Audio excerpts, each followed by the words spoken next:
Assalamualaikum, selamat pagi anak-anak.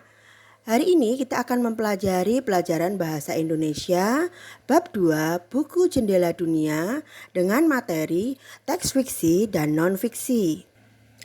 Tujuan pembelajaran kali ini agar yang pertama, peserta didik mampu mengidentifikasi perbedaan antara teks fiksi dan non-fiksi, dan yang kedua, peserta didik mampu mempresentasikan perbedaan teks fiksi dan non-fiksi berdasarkan ciri-cirinya. Pertama-tama, mari kita pahami perbedaan pengertian dari teks fiksi dan non-fiksi.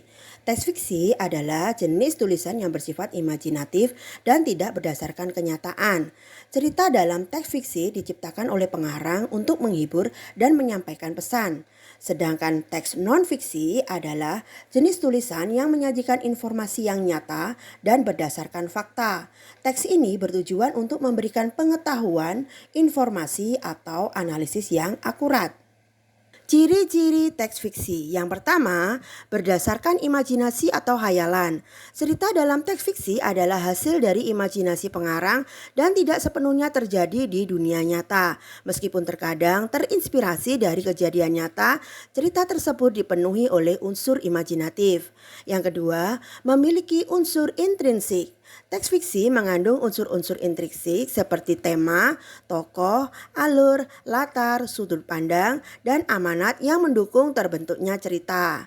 Yang ketiga, bersifat naratif. Biasanya disampaikan dalam bentuk narasi atau cerita dan memiliki alur atau jalan cerita yang berurutan dari awal, tengah, hingga akhir. Yang keempat, bertujuan menghibur. Salah satu tujuan utama teks fiksi adalah untuk menghibur pembaca melalui cerita yang menarik, penuh konflik, dan memiliki pesan moral atau amanat. Yang kelima, menggunakan bahasa yang ekspresif dan konotatif.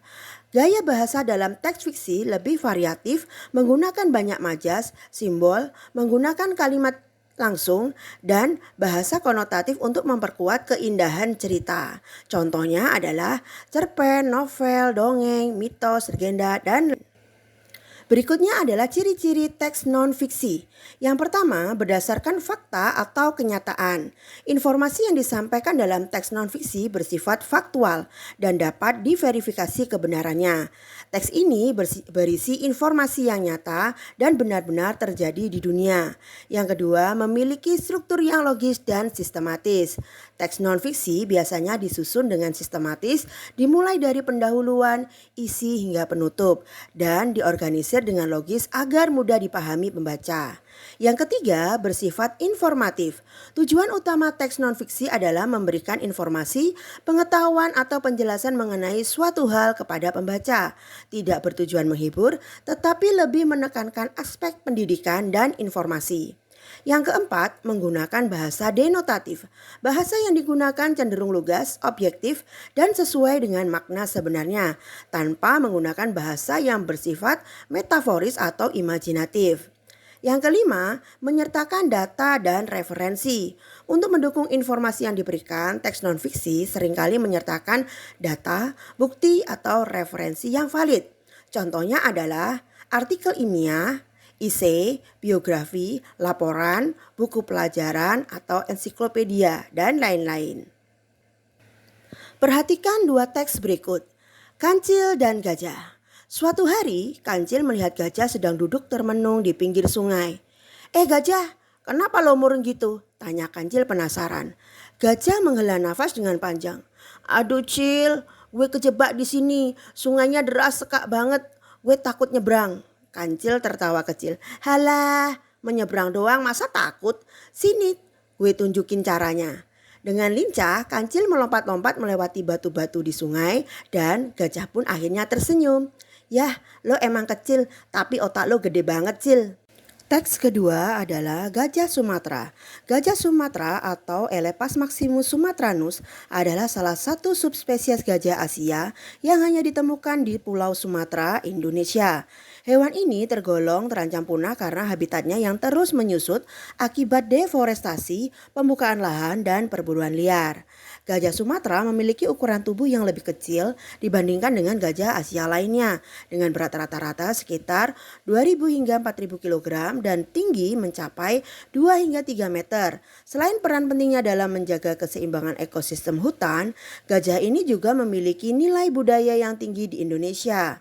Upaya konservasi sedang dilakukan, namun ancaman terhadap keberlangsungan hidup mereka masih sangat besar. Dari kedua teks tersebut, mari kita bedakan berdasarkan ciri-cirinya.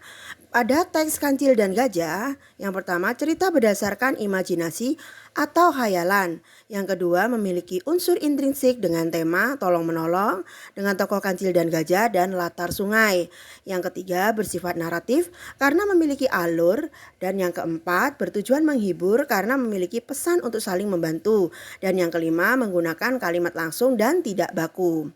Sedangkan pada teks kedua yaitu Gajah Sumatera, yang pertama teks berdasarkan fakta, yang kedua disusun dengan sistematis, yang ketiga bersifat informatif atau memberi pengetahuan pada pembaca, dan yang keempat menggunakan kata atau bahasa baku.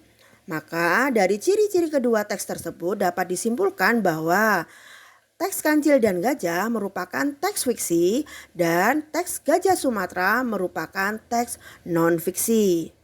Nah, itulah materi pada pembelajaran kali ini. Semoga kalian dapat memahaminya dengan baik. Sampai jumpa pada pertemuan berikutnya. Wassalamualaikum warahmatullahi wabarakatuh.